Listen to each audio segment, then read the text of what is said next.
Hi, welcome back to Guessagaingaming. We're back in London and it's Watch Dogs Legion, but that's not the point of this video. It's another video where I'm just going to be talking about a few more things where I think things are not going well in video games, and part of this video was inspired by a conversation I had with one of my friends who's completely unaware of video games completely. She doesn't know anything about video games, she doesn't know anything about video game companies or different games. She could probably name the most famous ones like Assassin's Creed, but that's about it. So when I was talking to her about, just randomly, about something that went on in gaming, I can't remember what it was, one of the things a gaming company did where they change the rules after you buy something or don't give you what you expect, and she was like, how can they do that? Isn't there an overall governing body like there would be in... And I said, no, basically video game companies do what they want. There's no governing body even from region to region, let alone overall in all regions. And she was surprised, and I said, yeah, if I didn't know, I would be surprised as well. So that's just a little thing I'm going to talk about today. Just for reference, because we are in London and we are in Watch Dogs Legion and I'm in London, I'd just like to say, I think if I do these kind of videos just to comment on something else and I use Watch Dogs Legion as a backdrop, I always use central London because it's obvious to people, but I think as Watch Dogs Legion's in London, this time I've come to an area of London way out to the east, much nearer where I actually live.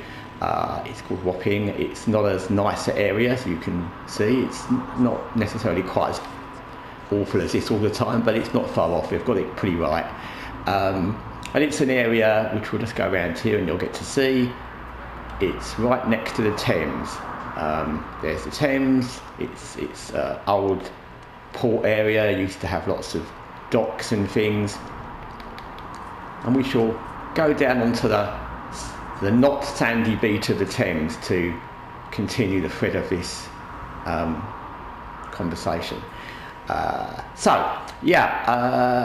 of the things I noticed recently, which kind of again prompted me to want to make another video about this subject, was there's a game which I won't mention, but if you know anything about gaming you'll know which one it was, where they suddenly decided to offer a new DLC, and I'm new in like brackets, for £250 or $250 probably, so it's not quite that, but anyway. And not only is that ridiculous, I mean it's ridiculous if you think about it, it's ridiculous. That's the price of a small new laptop or whatever. That's a crazy price, not just generally, but especially in the context of the way the world is now and the financial crisis. But it's ridiculous in the context of, number one, the game is not released properly, it's still in early access, so you're offering a £250 paid DLC for a game that's in early access, that's not got any guarantee when it will be done. And the worst thing about this, and is even worse, is that the game already released I think it was £100 DLC, it might have been 150, that also was released a while back, which promised to include everything that was ever going to be released in the game in future, seasons, passes, and and all that. And then they've gone back on that and said, now we're going to release a £250 DLC because there's other things that we don't count as DLC that we're going to put in this new one. So, like, seriously, what the hell? I mean, any part of that story is bad. To charge £250 for downloadable content, even for just a whole game, forget downloadable content, for just a whole game, whether it's a physical game or a download, is ridiculous. It's much too much. Then you've got that money, which is for a game that's not even out of early access, which is even more ridiculous. Then you've got that, which is added on top of the fact that those people who've already supported that project have paid out hundreds of pounds to get the game and then get other DLC which they thought would be inclusive of everything in the future, which they were told. So it's beyond ridiculous. It's beyond ridiculous that anyone can do this. And I'm not particularly singling out this company because other companies have done similar things, not as bad as this, but similarly outrageous things with DLCs and what they've done. But it's bad. And the fact that they can get away with it, and the fact they can just do it, is shocking, because as I said in another video which I made recently, which you may not have seen. If you haven't, please go back and watch it. It's not too many videos back in my channel. It's anyone outside gaming who knew that companies did this wouldn't believe it, because in no other industry whatsoever could you do this. And in any other industry, if someone did this, they would literally be called out as a scammer, which in kind of is what this is, because not only did this company do this, and it gets worse and worse. They actually went back into something they wrote online where they said the previous DLC would be inclusive of everything, including all future DLC and seasons pass, and rewrote it. So it didn't say that exactly. I can't remember the exact wording, but you'll have to take my word for it. So again, imagine buying anything at all, and someone goes back into a contract because they've changed what they want to sell you and changed the contract. And the worst, not the worst, but the most stupid thing is that they must realise, surely, that people will have copies. It's 2024. People will have copies of those things from online. They'll have screenshots. They'll have downloads of what they originally said. So it's bizarre, and the only reason they do it is because they can, and it's really, really bad. Just so I'm not picking on this one particular company and this one particular game. I mean, there's been examples of other companies who've delisted games that people have bought, and they've just removed them from their online libraries and not refunded them. In some cases, they've removed DLC that's never come along or not been released, and they've given people back something in return, but it's not usually a monetary refund, which you should be entitled to. And some people probably wouldn't have bought the game in the first place if there wasn't these promised DLCs. And there's cases where people have bought games from the past and they've literally just removed the game from their libraries because they've decided to get rid of that game, and that's it, and you've got no comeback. So it's a very bad situation. The fact that they can do this, and basically a lot of companies, and I would say almost all video game companies, to be honest, some are worse than others, their whole premise is, let's think how we can screw people over and get more money out of them as much as possible, without any morals or any right and wrong or any interest in whether it's bad or good, because they don't care. And they really don't care, because they make so much money out of, as I said in the previous video, people are so keen to play their video. Like I said, Watch Dogs Legion is my favourite game. Everyone's got their favourite game. And if someone said, now you've got to pay an extra £5 to play it, I would be disgusted and outraged. But would I still play? Probably. So we're all stuck over a barrel, which they have us over, and it's not right. And the fact that they think they can do this and get away with it is really bad.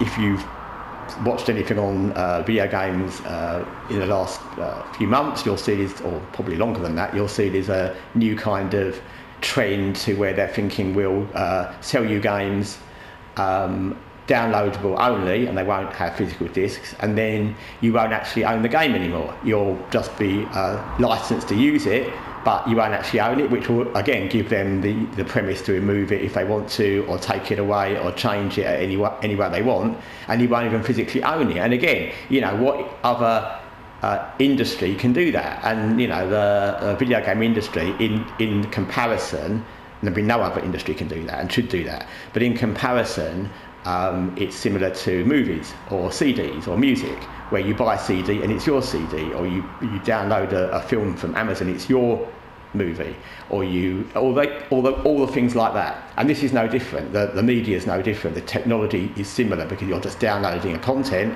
whether it's a music video, or it's a song, an album, or a movie or a TV series.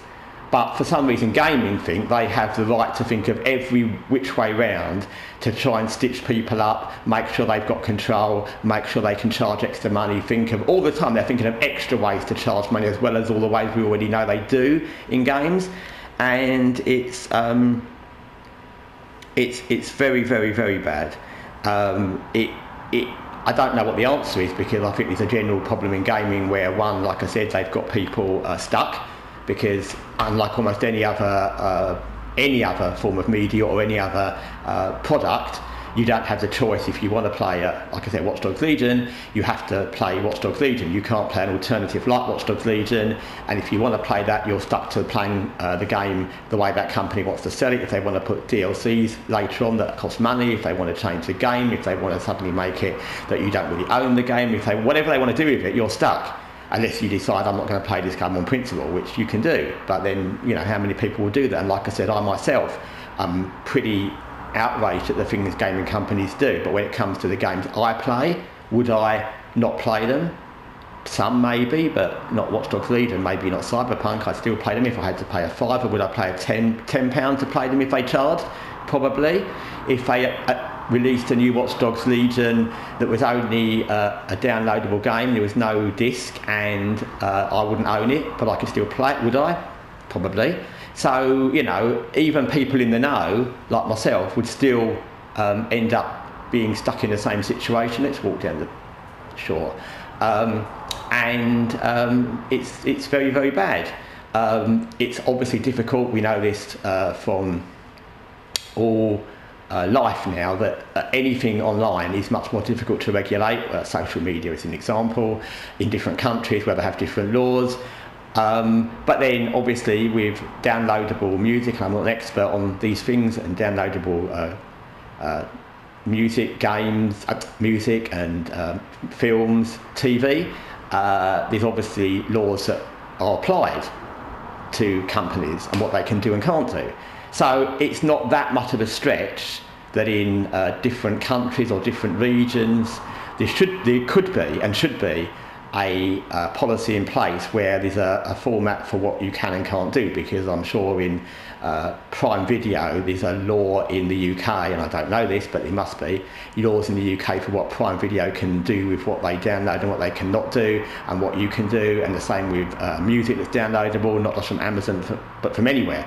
So I'm sure that it's possible, because the idea of a downloadable thing you're buying is not much different. It doesn't really matter whether it's a game or a music video or a song, or whether it's a movie or a TV show. The downloadable aspect is exactly the same. It doesn't matter whether it's more complicated to download a game or takes longer. You're just buying something you download. So if there's laws in place to protect people who buy movies from downloading and songs and music videos, there should be for gaming. So I don't think it's impossible, but it really needs to happen, because gaming companies have shown, I just walked into a wall, gaming companies have shown over many years now, many years, that once they got the idea of DLC really, and once it was in-game purchases and things you could do like that, they would think endlessly of how to screw extra money out of people without really caring what they're promised. They make games, as we said in the last video, that aren't ready, and then patch them, and then still charge people premium money.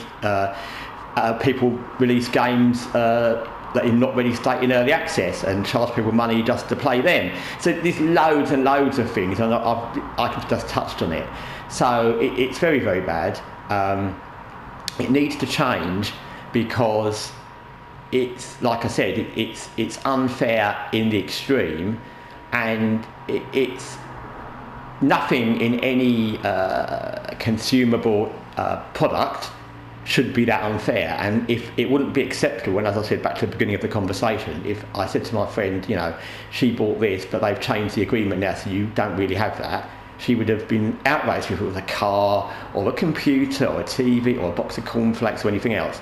So why do people think they can do that really blatantly in that? There was another example recently of a big company, a big company, who decided that you needed to sign into a specific thing. It's actually Sony, I don't think there's any point in hiding it, to sign into PSN Network to play a particular game. And it caused all manner of outrage, because some people couldn't download that, some people didn't want to for privacy, some people in different countries weren't able to use PSN Network. And Sony went back into something they'd written before and changed that. And it's like, what the hell do people think they can do and get away with? So it needs to be addressed. It really needs to be addressed. People need to stand up to it, basically.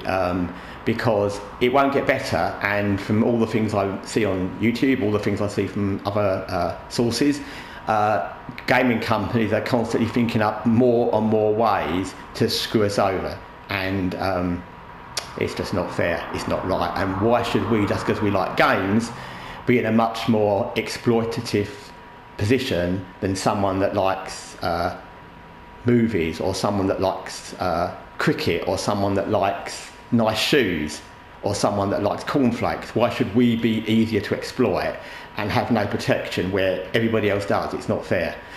So anyway, that's my thoughts for this video. I will probably have another video relatively shortly on a similar kind of vein, because there's kind of a lot going on, a lot to think about, and I'm always trying to summarise the things I see from other channels and other sources online to kind of get my thoughts together about what's going on.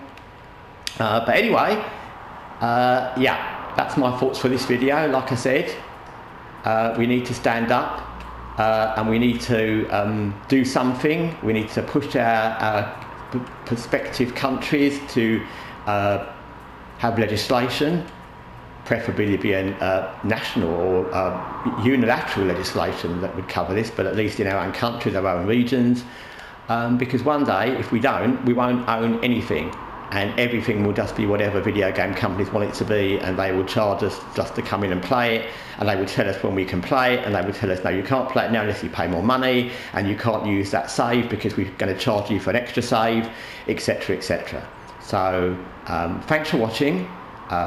Before I go, one more thing. I always like to say something complimentary about Watch Dogs Legion, and I'd just like to say that I want to mention again, in case you've not seen any of my other videos, just how really good the graphics of the characters are in Watch Dogs Legion. Remember, this game, if you don't know, is just a game where the premise is you can play anybody in London if you've never played it, and many people probably haven't. Instead of most games where you can play one character or pick your own character, create a character, in this game you're in London and you can play as any person in London. So this girl is just somebody from London. She's just an not an NPC because you can play it, but you can play every NPC in London.